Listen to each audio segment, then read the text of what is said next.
I've been realizing how easy it is when you're in a major life transition to look back and miss your old self and your old life. As someone who has packed up and moved my entire life across the world many times over, and who also supports women through some of their most transformative transitions of their life, I work as a postpartum doula.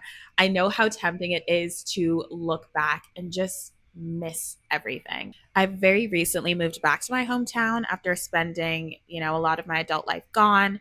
And I moved back for a good reason, but it almost made me feel like moving back home meant the whimsy would die and I would just kind of be trapped here in my hometown, which you're never really trapped. And I would just sit and really miss, my old life, my friends, my little side quests, and the person who I was when I made all of those really bold moves. When in reality, if I did actually learn and grow from any of the experiences that I had, I would know that I'm still her, but better. Because when you apply the things that you've learned, you just get better.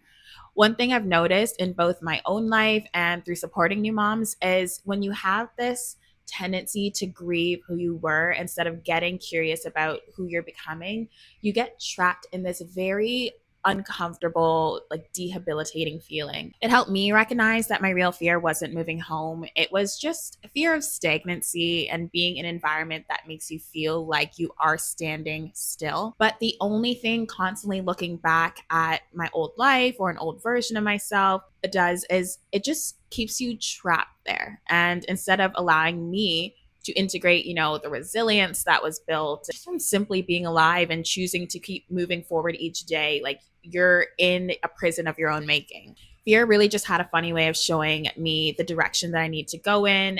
And it does help point us towards the places that we're meant to stretch and grow. Sometimes the biggest sign of growth is choosing to look at the day ahead as opposed to staying attached to the old version of yourself that you left behind yesterday.